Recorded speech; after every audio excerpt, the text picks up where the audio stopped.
When it comes to football discussions, none are more fierce than the GOAT debate. Everyone has their opinion, and it's impossible to prove who's right and who's wrong, apart from those who pick Nicholas Bentner as the best ever. So, who's the GOAT in every position?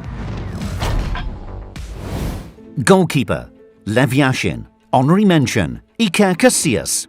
These days, any goalkeeper who spent his entire career at Dynamo Moscow wouldn't be in the GOAT debate. But football and the world was a very different place in Lev Yashin's days. Despite never playing in Western Europe, Yashin is the best goalkeeper in history. Nicknamed the Black Spider because of his all-black kit, the shot stopper from the Soviet Union revolutionized his position. Yashin was a real presence between the posts. He closed down strikers in one-on-ones and helped his team start attacks. He organised his defence and came off his line to catch crosses. Now, those things might sound pretty normal in 2020, but they were rare when he started doing them in the 1950s. Yashin's reflexes were incredible. They helped him keep more than 270 clean sheets between 1950 and 1970. He was a penalty-saving expert, keeping out over 150 spot kicks in his career. Iker Casillas pushes him close. The Spain legend is the best goalkeeper of modern times, but Yashin is the only one to have won the Ballon d'Or. That says it all. Right back: Dani Alves. Honorary mention: Cafu. Many of the contenders at right back are from Brazil: Djalma Santos, Carlos Alberto and Cafu, who deserves an honorary mention. But the GOAT at right back is another Brazilian. Step forward: Dani Alves. Alves definitely wasn't the first attacking right back. Djalma Santos was breaking forward in the 1950s. Cafu took it to another level in the 1990s. But Alves attacked in a different way. He didn't just rely on speed and physicality. He also had world-class technique. At Barcelona, he was a playmaker at right back. His relationship with Lionel Messi was superb. Alves' importance to Pep Guardiola's legendary Barca team shouldn't be underestimated. His collection of medals is pretty ridiculous too. Alves has won 43 trophies in his career, making him the most decorated footballer in history. Centre-backs: Franco Baresi and Franz Beckenbauer. Honorary mentions: Bobby Moore and Alessandro Nesta. Italians are known as the kings of defending, and Franco Baresi was the best Italian to ever do it. Baresi had everything. He was a complete centre-back despite being only 5'9", much smaller than most players in his position. Baresi was strong in the air, tough in the tackle, and an intelligent reader of the game. He could win physical battles with strikers, but he usually didn't have to.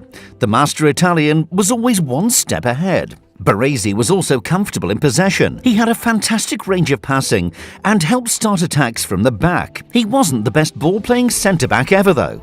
That honour goes to Franz Beckenbauer. The German spent most of his career playing as a sweeper.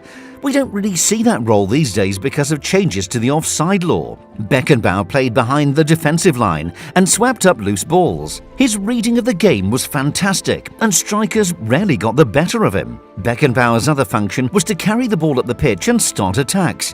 He was a genius at doing this. Beckenbauer was a better dribbler than some wingers. Beckenbauer won 3 European Cups with Bayern Munich, as well as the World Cup and the Euros with West Germany. England legend Bobby Moore deserves a mention.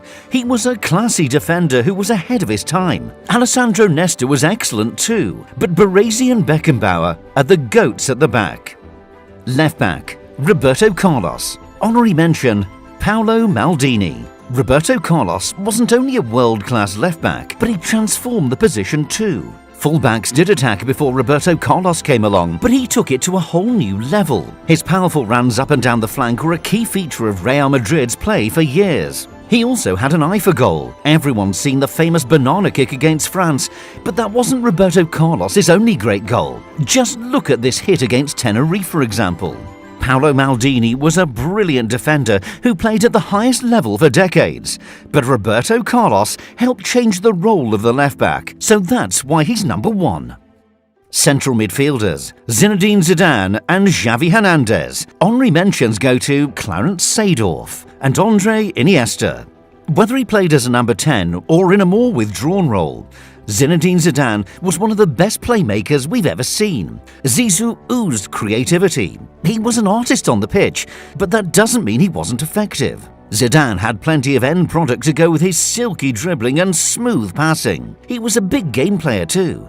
Zidane rose to the occasion in the 1998 World Cup final, scoring twice against Brazil to help France win the tournament for the first time. Zidane was a scorer of great goals. His best was a left-footed volley against Bayer Leverkusen in the 2002 Champions League final. He wasn't even left-footed, for goodness sake. His partner is Xavi Hernandez. Pep Guardiola's Barcelona were arguably the best team ever, and Xavi was their heartbeat. The Spaniard once said he worried that there was no longer a place in the game for a small, technical midfielder like him. He solved the problem by transforming the game. Suddenly, everybody wanted their own pass master in the middle of the pitch. Xavi was better than anyone at setting the tempo of the play.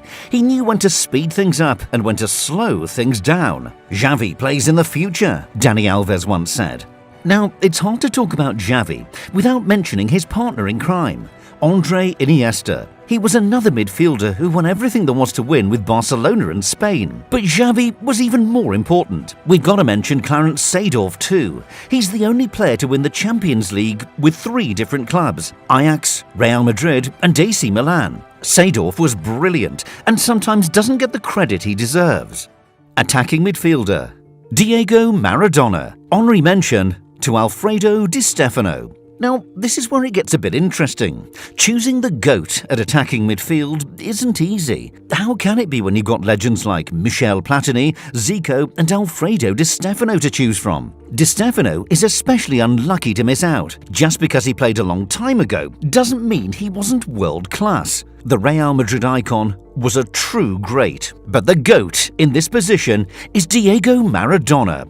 Now, he wasn't always well behaved off the field, but on it, he was a genius. Maradona led Argentina to World Cup glory almost single-handedly. He then did the same at Napoli, winning the club's first 2 Serie A titles. Maradona was one of the most technically gifted players ever. He was also one of the best dribblers. The ball looked like it was glued to his foot. It's a shame he never got a true crack at the European Cup. But when it comes to attacking midfielders, Maradona was the greatest. Right wing: Lionel Messi. Honorary mention to Garrincha. Lionel Messi is far more than just a right-sided forward. He's not always played in that position either, but it's the role that fits him best. The Barcelona forward has been playing at a world-class level for more than a decade. Even if he'd never scored a goal in his life, his dribbling and passing would make him one of the best ever. Fact is, though, he's also scored quite a few goals, more than 700 for club and country. One underrated aspect of Messi's brilliance is his decision-making. You know, he rarely makes a bad choice. That's part of why he's so great. If Messi wasn't an alien, Garrincha would probably claim this spot. As the Uruguayan writer Eduardo Galeano once wrote, "In the entire history of football, no one made more people happy." But as good as Garrincha was, Messi is in a league of his own. His 6 Ballon d'Ors make that abundantly clear. Left wing: Cristiano Ronaldo. Honorary mention: Johan Cruyff. In his early years, Cristiano Ronaldo was an exciting winger. He loved to dribble with the ball and pull out tricks and flicks. Ronaldo was entertaining to watch back then, but he was known more for step-overs than goals. Not anymore. Ever since his last 2 seasons at Manchester United, Ronaldo has been a scoring machine. He's got almost 800 goals to his name and recently became the top scorer in football history. He also has an elite mentality. Ronaldo produces in the biggest games time and time again. He's carried his teams over the finish line at times. CR7 is world-class, technically, physically and mentally. Now, we couldn't cover this position without mentioning Johan Cruyff. The Dutchman could play in any attacking position and is one of the best to ever do it. Striker: Pelé. Honorary mention: Ronaldo. Pelé was an all-round attacker who drifted all over the pitch, but he did his best work up front. Pelé claims he scored more than 1,000 goals during his career. It's not that many in official games, but he definitely got more than 700. He could score with his right foot, left foot and head, but he wasn't just a goal scorer. He created chances too and was an amazing dribbler. He's also the only player to win 3 World Cups, a record that might never be beaten. Some people underrate Pelé these days. Maybe that's inevitable given that he retired almost 50 years ago. But make no mistake about it, Pelé was the greatest striker of all time. Now, if it wasn't for injuries, Ronaldo might have overtaken him. R9 deserves a mention, but Pelé is still the king. Manager Alex Ferguson.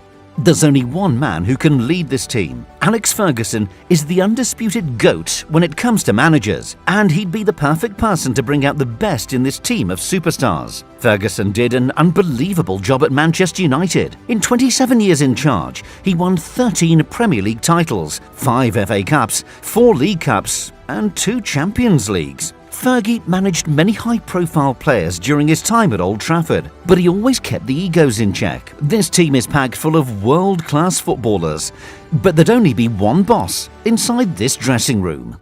Who else should be considered a GOAT in their position? Share your thoughts in the comments section below, and don't forget to honorary mention subscribe for more videos like this.